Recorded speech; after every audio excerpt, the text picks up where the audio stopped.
Welcome back to the latest episode of Taking Charge of My Cancer podcast. And I'm super excited about this conversation with a very special guest today, Amanda Sims.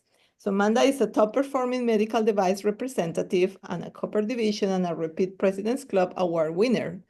Known for her dedication to excellence, Amanda thrives of building strong relationships and driving results for the practice she partners with. Outside of work, she enjoys spending time outdoors, running, reading, and making lasting memories with her family. So Amanda is kind of going through the battle of going through treatments with cancer, almost in the other side now. And thank you so much for agreeing to be with me doing this right now. Well, I really appreciate you asking me to come on, and I hope that what I have to say is beneficial. That's awesome. So Amanda, just kind of like take us back to the moment when you first received your diagnosis. So I would have to say, initially, I was an absolute complete roller coaster of emotions. I was shocked and I cried when I first saw it, but I was also like really determined to fight it. I think that I was quite delusional. I thought that surgery and treatment would be really quick and easy, and I could just move on with life like nothing had ever happened. And this nothing speaks delusional like the fact that I got my diagnosis, I cried, I talked to my husband about it, and then we actually invited my parents over for dinner and had a pizza party with my parents and children. And like we're like, hey, I have cancer, but everything's gonna be fine. Oh So my God. And then nothing. sorry, you want to explain to the audience because they don't know what type of cancer you have, and I should just bring that up in the beginning. Um, you know Breast, what? I can't even remember. I have breast cancer. carcinoma, whatever. Yeah, Um, breast cancer. Yeah. yes, I have breast cancer. Okay. Got you. Okay. Yeah. So, again, nothing spells delusion like a pizza party when you find out you have cancer. Oh my God. That's insane. But you know what? Sometimes you make out of news what you want to make out of news. So you gotta, I'm sure you thought about the pizza party, not because your in-laws or your parents, but because the kids, right? Yes. I mean, again, it was a way to tell everybody and to normalize it. Mhm. And you just asked, and I'm so sorry, I had just totally had a blank. I have invasive ductal carcinoma, which is a type of breast cancer. Okay, I got you. So I think it's not a bad idea. I think that we have to start looking the best way to be looking at bad news. And then here you already start taking this as you're not thinking on yourself like a lot of us as a woman and moms do. It's not about our Yes. feelings, it's about the kids and how can we protect the kids and how can we don't hurt the kids and how can we make no scare the kids, right? Yes. So because that's what we do is like, we should be more thoughtful in our own body. And I know you're not because it's all about everyone else. And then Yep. at the end is you. But at the same time, that's what everybody goes through. And I think Absolutely. why we don't do that when we have other news, right? Yeah. So, okay, wow. And then what did they say? What was their reaction? Well, my parents obviously were devastated. It was, it's very hard. My dad actually is battling cancer himself right now. He has prostate cancer. And so they were really unprepared, and really in shock. Um, my kids, I think my daughter was very much in shock. My son was just really concerned that I was going to lose my hair, in which I told him, have no fear. Mom is going to wig up like a Kardashian and I'm going to make the most of this. And he was like, I don't want to see you without hair. And so, we talked through for a long time that night what it was going to look like. And again, I have to say, I was probably somewhat delusional. So I was like walking them through that delusion, like, it's going to be no big deal. Like, it's just mom's going to get surgery and I'm going to get better boobs and it's going to be great and no big deal. And so I think that, there was a little bit of, like I said, that delusion there. So what went through your mind besides that? Like this is what you want to kind of like show. That what really was what you thought was happening, or you thought, how can I throw that news, but what's happening really inside me? What were you really feeling at that moment, if you remember? don't think I'd really taken time to process it. I think I was really just in shock. And the other thing is, this wasn't my first cancer diagnosis. So when I was 26, I had malignant melanoma and I was 7 months pregnant.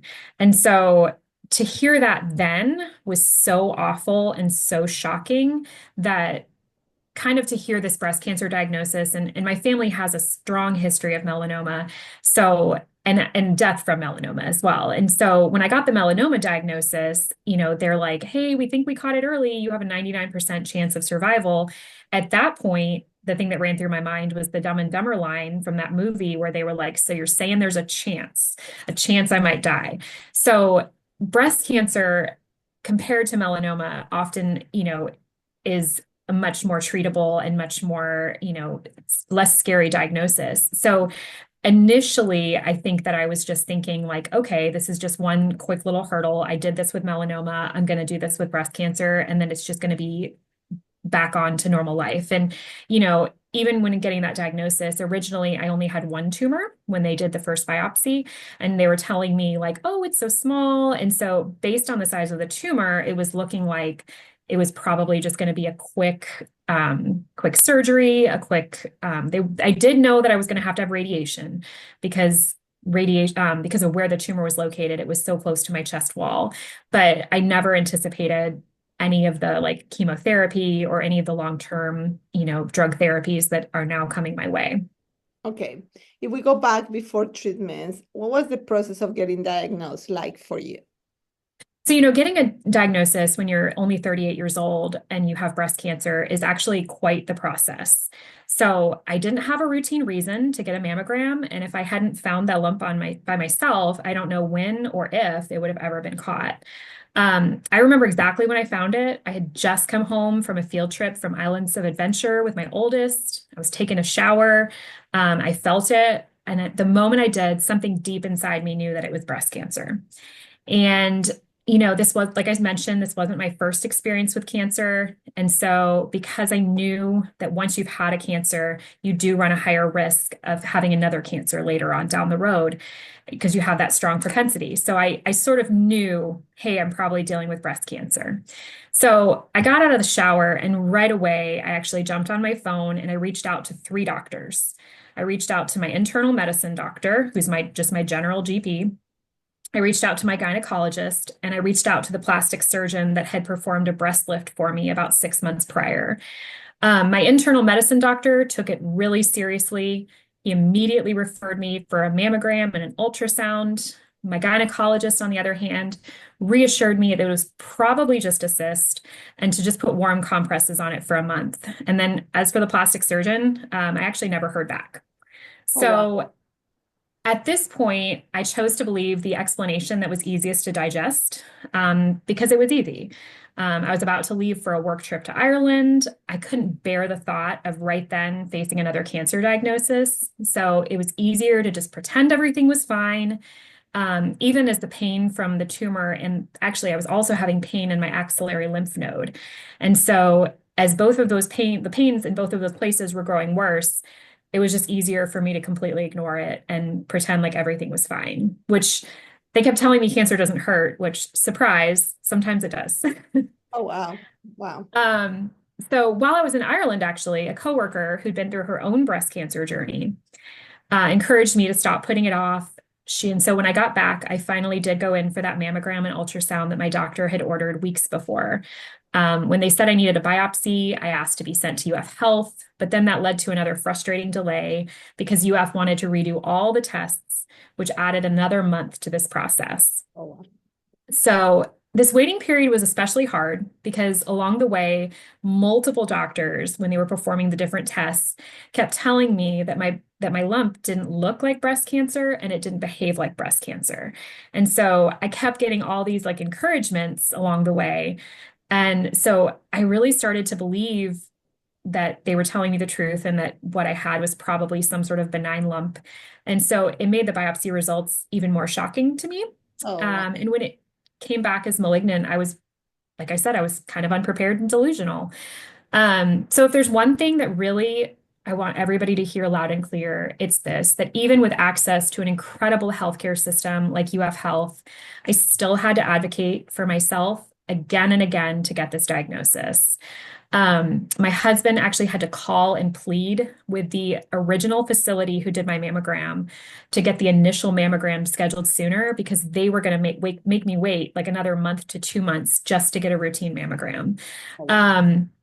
So he called, pled with them, told them my wife has had cancer before. She's scared, like please just get her in. And somehow he got me in right away there. And then I had to continue to make repeated calls to UF, sometimes even through tears, because like I mentioned, the pain from the tumor and the pain from the lymph node was actually getting worse and worse.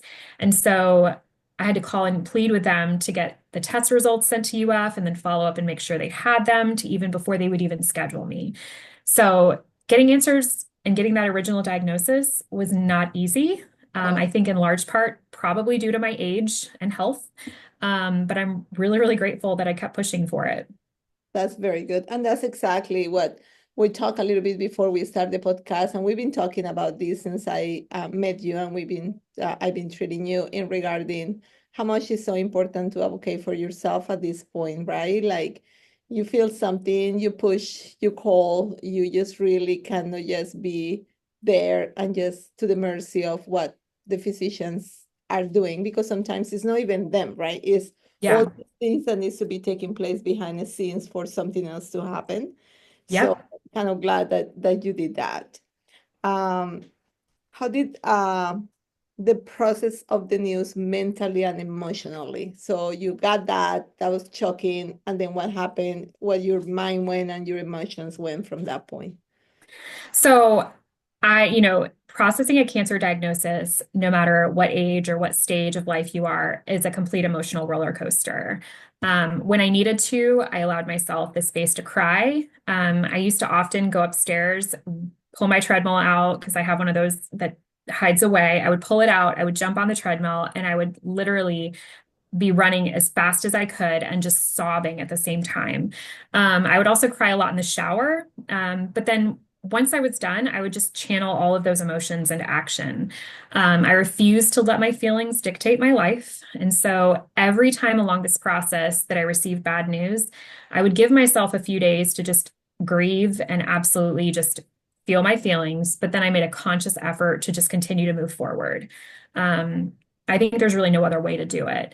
So part of that moving forward for me, as you mentioned, I've always been a top performer in my career, and I approached my cancer journey with the same mindset. So finding control in a situation that felt uncontrollable was really important to me. So I actually have a degree in planning from UF, and I treated cancer treatment like it was a full-time job. Just as you seek out mentors in your career, I actually sought out guidance from people who had been through intensive cancer treatment and, in my eyes, navigated it well. So I actually told several of them, if Jesus is my North Star, that they were part of my Big Dipper that helped guide me along the way. And that support was absolutely invaluable. The other thing I did, and this was actually a huge thing because I am a person who generally tends to tell everyone, like, I'm fine, but I was having to process that internally. So since I'm a medical device rep and I knew that there would be extensive periods of time where this would definitely impact my work and my ability to see that my clients, I made a conscious decision to be completely upfront with over 140 medical practices and all the doctors in those practices that I call on, and even the staff as well.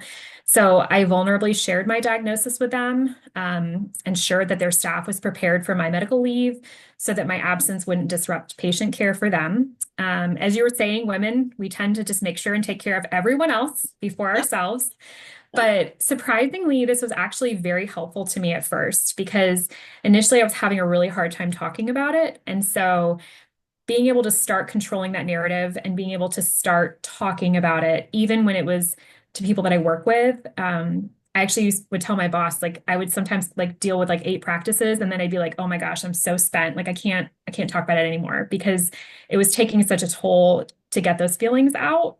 But at the same time, or to even speak about it. But at the same time, it was very healthy to at least start that process for me. Mhm. And which actually brings up a really funny point. And when I was preparing for this, I was telling my husband like some of the answers to some of the questions that I was kind of coming up with.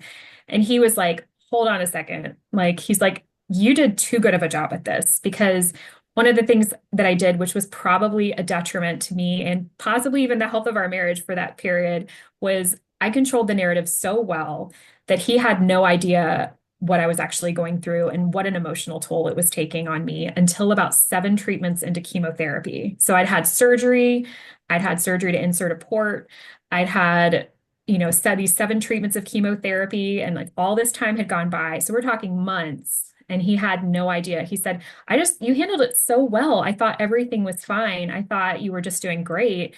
I had no clue that you were really struggling until about 7 treatments into chemotherapy. So that would be the one thing I would recommend is that was probably not my best move. Always share. Sometimes, again, what I hear over and over, again, as an independent person, and you're a very independent woman, but anybody who really is very independent, we tend to, again, do our own thing, right? I'll Yep. handle myself. I don't need help from anybody. I can do it Yep. myself. And Yep. exactly what I hear over and over. I kind of start this podcast. I just start I actually look back today because somebody asked me, how long have you been done it? And then it's like, man, it's gonna be 2 years in May now. And pretty much almost everyone who has been going through uh, a cancer diagnosis, or even the healthcare providers taking care of them, okay, taking care of you, has been mentioning that. The one thing that they will advise to every person who goes through cancer is don't do it alone. You Yes. gotta use your family, friends, whoever people ask for, like, do you need some help? Then just absolutely, that makes a huge difference in that. And then it's no need to you have that heavy toll on your own when you can divide that toll upon the people who love you, right? Instead of Yes. just try to kind of really, but again, I know you did it because you wanted to protect him. So you didn't want him to feel, to see, like, I'm not suffering, I'm okay, right? So you will be okay, Yes. kind of situation. So, Well, and see, I think, when I first got diagnosed, he was very vulnerable with me and was like, I'm so scared you're going to die. And so I really wanted to protect him. I wanted to just, like, him and the kids were both so scared I was going to die. I think I was more vulnerable with other people at times because sometimes he would hear me say something like telling my mom something and he'd be like, wait a second. I don't understand. Like, how are you not telling me these things?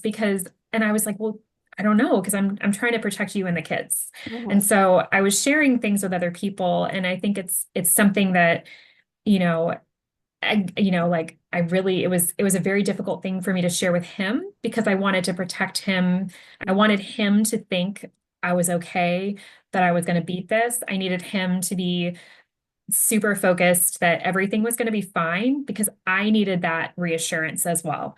And so I was almost trying to like put forth to him what I needed to hear, but I did it so well that he had no idea that I was actually struggling. Oh, wow. So I know that one of the coping mechanism that you use was exercise. So you were like Yes. going into, so what else? So what is your advice to people as to that coping mechanism, that how that has been working for you? So exercise was huge for me. And I started out, again, semi-delusional. I thought I'm just going to keep doing this, like nothing ever changed. And I did for the most part. I made it up until for the first, I think, 4 months of chemotherapy, I was exercising at least like 2 times a week, which, is quite a lot when you think about how much of the toll chemotherapy takes on your body. And I was running 3 miles. When I say exercise, like I would get on a treadmill and run 3 miles. And then I started, thanks to you, I started doing weight training.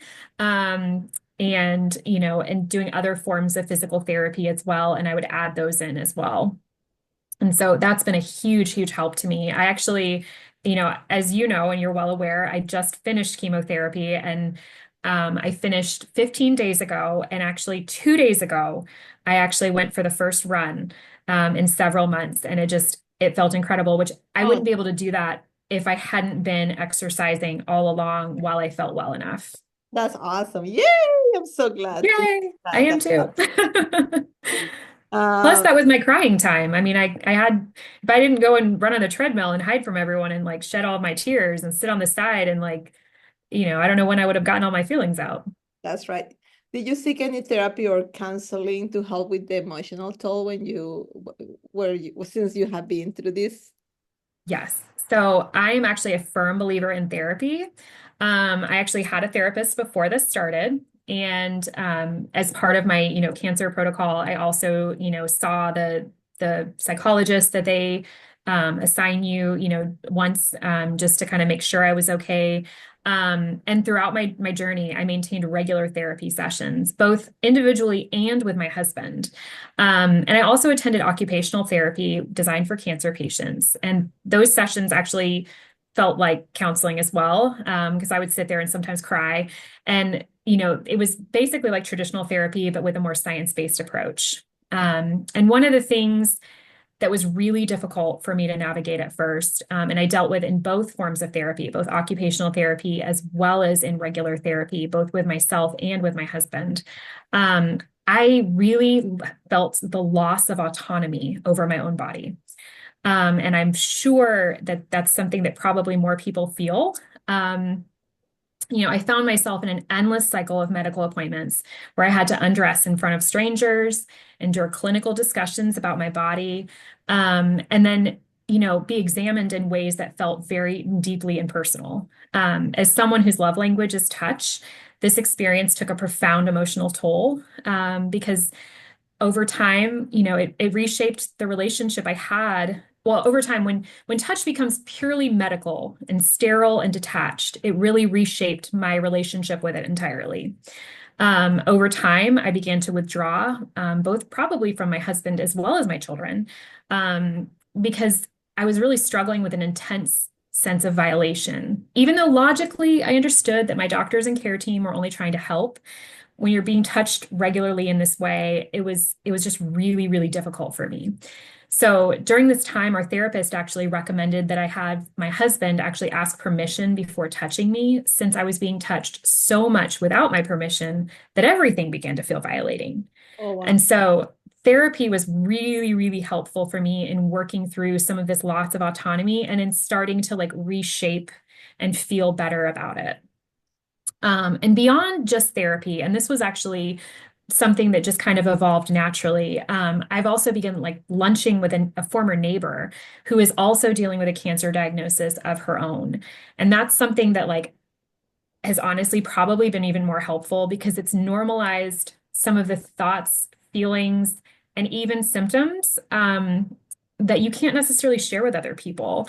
Um, like silly things like when you wipe your nose and you're not sure if blood or snot's going to come out. It's Wow. things like that that someone who hasn't faced a cancer diagnosis So, doesn't necessarily yeah. understand or relate to. And even like in dealing with some of the emotions, there were things that she and I started talking about our intense anger. And, she and I are both like very happy people, very peace loving, and we would see people who were not taking care of their own health.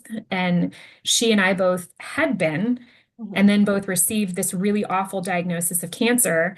And so, you walk down the street and see someone who's smoking a cigarette, and it's like this profound sense of anger of how can you do that to your body and get away with it And and then, not, and I'm doing everything right and I'm fighting for my life. yeah, And yeah. so, it's that ability to have that kind of relationship with another female who can understand what you're going through that has been absolutely beneficial, and hugely helpful for me. And then I Oh, would talk to her, and then I would actually go and tell my therapist, like, hey, I didn't tell you this before, but it turns out I'm really angry at people who smoke, that's amazing. It's amazing how, again, as much as I try to be as open and have a close relationship with you guys as a patient, therapist, PT, um, but you're right, how many times we don't ask permission, right? Yeah. As a healthcare provider, we don't. Part of it is you guys know what you're coming here for, right? So it's kind of like, Yeah. imagine if the doctor asks you permission to look at you inside your mouth, to look at your throat, right? Or Yes. like, or listen to your heart or anything that is obvious for us, but it's amazing how we don't think about those things, right? Like from Yeah. now on, I kind of gonna be more conscious about those things because I don't know what you guys were feeling that way, or like you were feeling that way at one point, even with me. So it's like, oh wow. I mean, we're being very respectful and of course, Yeah. try to be delicate and all that, but still. So it's like you just taught me something. Like, oh my God, I gotta be more conscious about these things with you guys. So Well, let me clarify. Nobody did anything wrong, I right? know, And it was never like wrong or inappropriate. I It's know. more just, It's the you fact know, that we touch, it's the yeah, fact that you just have that contact. But you're right. I yeah, think that we can just be more like, it's okay if I look at your scar. It's okay if yeah, I do this, right? It's like you were saying, you were asking your husband, or the therapist was asking, telling your husband as if it's okay if I can touch you, right? You yeah. should really ask that to your husband, right? You just kind of you touch. It's part of the whole thing, right? So yeah. Well, and some of it happened after like it was one day that it finally clicked with me one day when like it didn't click right away, right? It was something that was kind of a buildup, right? Like I had the surgery and then I was going through all of these appointments. Like, and one day I think I'd had 3 appointments. I came home and he touched me and I just like I was like crying, but I didn't even let him see that I was crying. And I was like, something is seriously wrong with me. And it really, again, it took therapy and talking through, hey, all these people are touching me. And touch for me, that's my language of love. So when touch becomes so sterile and impersonal, to then have someone who does love you touch, it all starts to feel the same. And it was really jarring for me for quite a while. Wow. So you already described part of your surgery and your chemo as what's happening next. So you kind of like you took us back into you have surgery, then you have an oncotype that was high, correct? And that's why you have Yes. chemotherapy. And now what's next? You just finished 15 days ago chemo. So what's next? Yes. So next I am, well, yes, and as you mentioned, like I also had a lymph node that was positive. So it was already in my lymphatic system, and then my cancer actually topped the charts and how aggressive the cells were. By the time that they went in for surgery, that one little tumor that they thought was there actually turned out to be 3 tumors, two of which were cancerous, and one of which was a DCIS, which is essentially a precancer that they would treat as though it were cancer. So now I've gone through the mastectomy. I've had the full reconstructive surgery. I had the 6 months of chemotherapy. So looking forward, I have 5 weeks of radiation where they are going to radiate both my lymph nodes and my chest wall. Um, I actually knew that I was going to have radiation no matter whether my tumor had spread or not, just because of where the tumor was located. It was so close to my chest wall that they actually removed part of my muscle when they went in to get clean margins. So that's something that was a little bit challenging, and I still periodically can feel a little bit of discomfort from where they pulled that muscle out. But it's been phenomenal to have you as my therapist to be able to work through that with. Um, and now I'm just trying to get through that radiation. And then from there, I'm actually looking at doing a clinical trial for the endocrine therapy. And then after that, I will look at like 8 to 10 years of hormone therapy. Got you. Like a hormone blocker, you mean? Yeah. Yep. Okay, got you. Did you explore any alternative treatments or integrative therapies along the way? So I did. UF Health did an excellent job of incorporating a multidisciplinary approach into my treatment plan. And then I took it further by advocating for additional support along the way. When I was diagnosed, I was already in great shape. I was exercising regularly. So I recognized that to truly take control of my treatment, I needed to identify areas where I could make a difference. And as I've told my dad, like, I don't have the same margin as a lot of people, right? Like it wasn't like they could walk in and say, lose weight, get healthy. Like I was already really small and really healthy. So what I did is I went ahead and adopted a mostly plant-based organic diet at home. I began practicing intermittent fasting, particularly before chemotherapy, to reduce nausea, starve, the cancer cells, and enhance the effectiveness of the treatment. I also sought out the integrative medicine physician at UF. I embraced practices like yoga nidra and guided meditation for cancer treatment. And then I made time to connect with nature through forest bathing. And I read books recommended by my occupational therapist, even on things like how trauma and stress may have contributed to the breakdown of my immune system and potentially allowed my cancer to develop. Beyond that, I began journaling with both a gratitude journal and a feelings journal to release those pent-up emotions that I'd been holding in. Regular physical therapy became part of my chemotherapy protocol to raise my heart rate before treatment, which, as you know, optimizes its effectiveness. And then I also turned to acupuncture to ease tension and boost my immune system. And then my mom actually prepared a special mineral broth that I drank daily to further support my body during chemotherapy. And then while this all may seem like a lot, and it was, I really consciously dedicated approximately 3 hours a day to these alternative treatments. I had to adjust my work schedule, and I have an absolutely phenomenal employer who worked with me during this time to make sure this, that was accommodated. I had to adjust my work schedule to accommodate both my job and the treatment regimen. And then to ensure that I could spend time with my family, I began incorporating my kids into these activities. So my husband even bought the kids their own gratitude journals, and my son joined me in weightlifting and forest bathing, which made that journey really a shared experience. Awesome. That's awesome. It's funny how I knew part of it, but I didn't know all of it. Right. So This it's is, like, I mean, it was 3 hours a day. Like it's a lot. wow, that's amazing. That's awesome. And again, it's so many things out there that, it's overwhelming, right? You hear all Yep, these things that is like, my God, what do I go?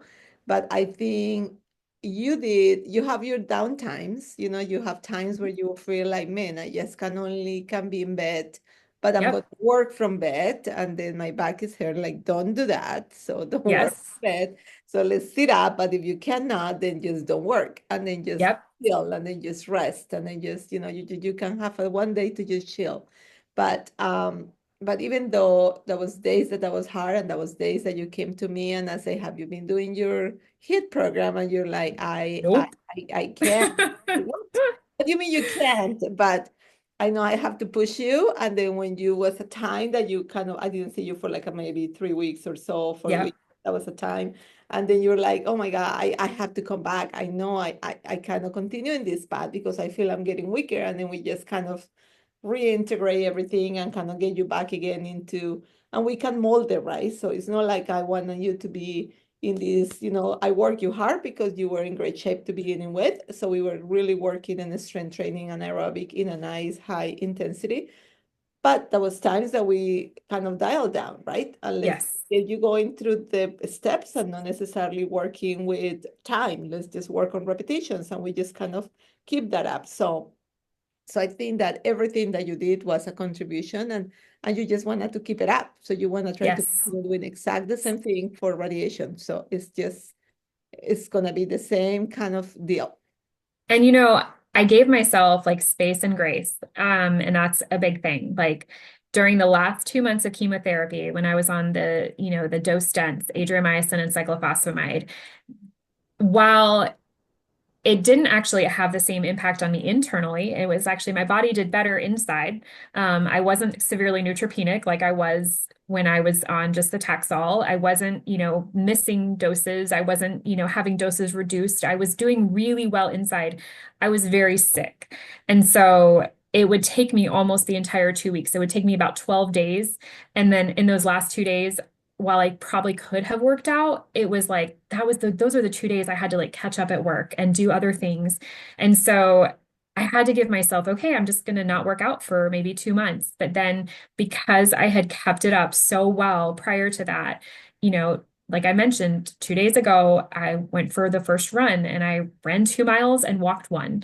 And, I'm going to start getting back into that again. And then I did weight training the next day. And so having kept up with it so well with physical therapy and making sure that in the first 4 months of chemo that I kept up with it has allowed me to really just jump back right where I left off before.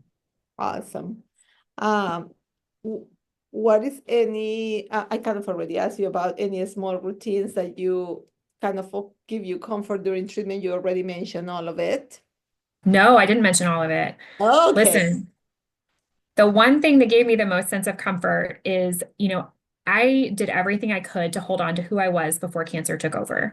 And so before starting chemotherapy, I researched and found a wig that resembled my natural hair Right. as well as I could. I actually imported from Canada because I couldn't find any here in the States. I opted between that one or one in Australia.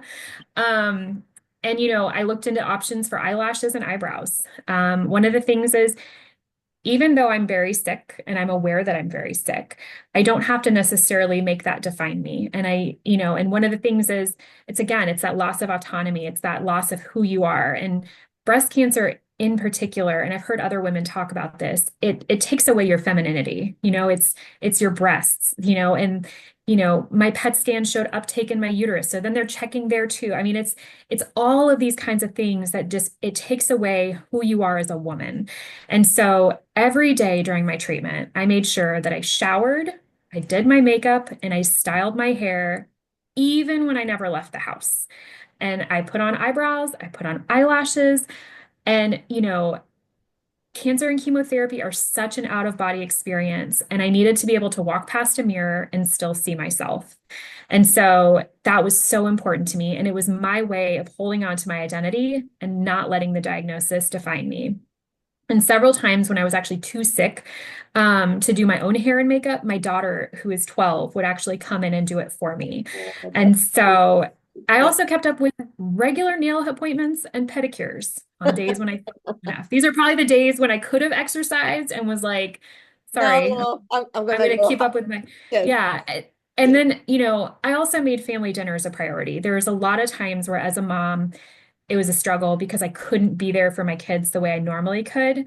So on all but a few days, I would, even if I was in bed most of the day, I would get up and sit and have dinner with the family. And I also began a prayer journal, and I would write out prayers and then date them when they were answered. So this practice for me reminded me that my life was in God's hands, and then seeing him answer not only my prayers, but also those for others gave me immense comfort. And it also reminded me that he was still actively at work in my life and the lives of others around me. Wow. Yes, I'm so glad I let you talk about all this. You Yes. know, a lot of things I don't know about you. So, what has been some of the biggest lessons that you learned through this journey?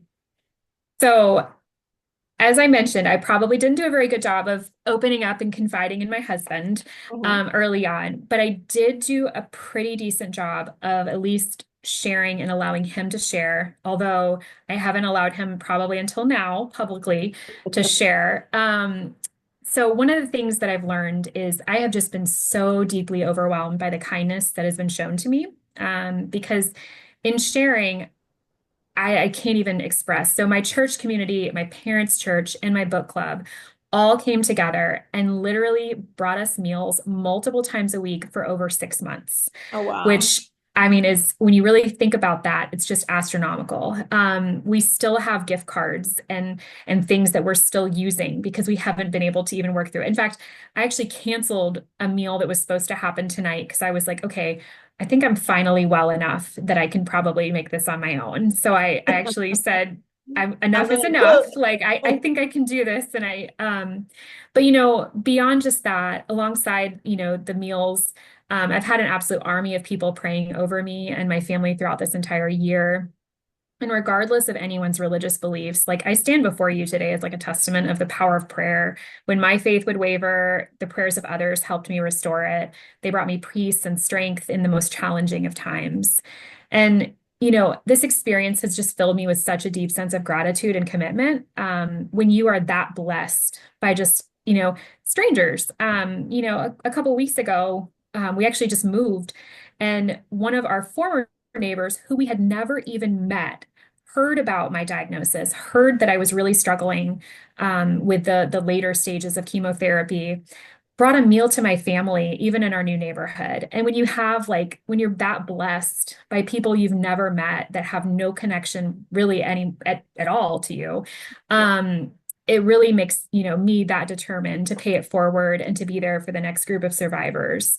So I've really made a conscious decision that in my future, I need to allow myself enough margin and carve out enough time and space in my life to like have time to prepare meals for others who are going through similar, take others to doctor's appointments. Because there were times that, if my mom or my husband couldn't drive me, one of my friends and neighbors from my book club would take me to chemotherapy and sit with me there.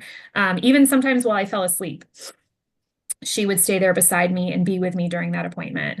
And I really want to also be able to like dedicate time to praying for those walking through a similar path. That is so awesome. You're amazing, Amanda. You're amazing. Well, thank you. It takes one to know one, Darlie. You are as well. Thank you. Is there anything about yourself that surprised you during this time? Um, you know, I think I finally have come to recognize just how resilient I truly am. Throughout my life, I have actually had countless obstacles, and each one really tested my strength and perseverance. And just before receiving this diagnosis, I really, really thought that I was finally going to get a break. I thought that I was going to be able to just coast through life. Everything had lined up so perfectly. And instead, life threw me one more hurdle to overcome. And, Mother Teresa said it best when she stated, like, I know God won't give me anything I can't handle. I just really wish that he would stop trusting me so much. Uh-huh. And so one of the things that I've started doing, which has kind of surprised me because it makes me feel like I'm a little nuts at times, but when negative thoughts now creep in, I've developed a new practice. I actually speak aloud to myself, saying that is not my story. And I tell myself and whoever's listening to me say this aloud. Um, and I remind myself of the promises in the Bible. I remind myself and ground myself in truth. It's makes me feel like I'm nuts to talk to myself, but there is incredible power in the spoken word. And so this simple act has really given me control over my negative thoughts and emotions.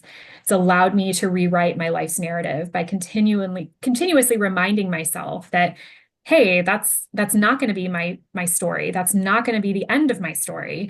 And reminding myself what it is. And what once could have been a story of grief and brokenness has now become one of resilience and of overcoming what seemed insurmountable. And so, even my dad, who is, so sweet and going through his own cancer journey, he tells everyone he knows now that I'm the strongest person that he's ever known. And he tells them through tears. And that means more to me at this point than any more award or accolade that I could ever receive. Amazing. And how this experience shaped your perspective on life? So, for better or for worse, I have developed a new practice or perspective on the fragility of life. One of the things that cancer does is really make you come face to face with your own mortality. And so, one of the things that I really have become very aware of is I approach every day, even if I don't feel the best, aware that that could be the best I ever feel for the rest of my life. And so, even if I'm like, hey, I feel a little queasy, I don't know if I'm going to make it, I have to look at that day as, hey, thank you that I got this day. And it may be the best one I'm ever going to get again, because if chemo really makes you realize that, good days are few and far between, and you have to take advantage of them and appreciate them. And so I really now just try to make the most of every moment. I actively seek out things that help me stay grounded in the present. I choose paper books over digital ones. I savor that tactile experience. I do things that I would never done before. Like I pause to watch the birds at my bird feeders. I am not a bird person. I am a high performing, like, you know, medical device rep, and I have everything organized and I don't have time for birds, but I've really stopped to take the times for the simple pleasures in life. My husband, for my birthday last year, gifted me with a fountain. And I take moments to do things like listen to the soothing sound of the running water, and allow myself to really fully immerse in that tranquility. And I think at the end of the day, the perspective is I really don't take anything for granted because I don't have that luxury. So cancer has given me a gift in that, I don't have the luxury of taking life for granted anymore. And it's amazing how, I'm busy, I'm running all the time. I go, go, go, go, go, go, go in every direction. And I think you were exactly like that before. And Yes. how something like this in life has to be happen for you to realize, you know what? Slow down and smell the roses, right? Yeah. Enjoy the sun in your face instead of running Yeah. to it, to just run to the car to go into the next thing. So yes, I think that we just need to pause more instead of just having to go from one place to the other, one place to the other. And Yeah.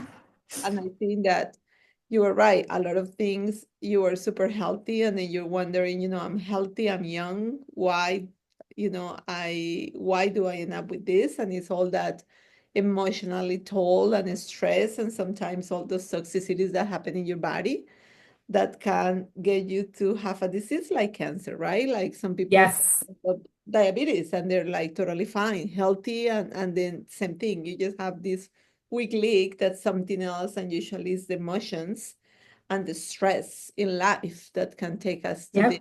Yep.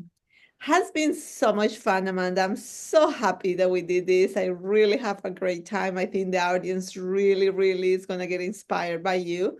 And I'm sure that they will just try to really try to put in practice some of the things that I think was very helpful to you. I really appreciate it. Well, thank you for allowing me to come on and share my story. Awesome. Thank you. And I will see you later. All right. I'll see you. Okay, bye.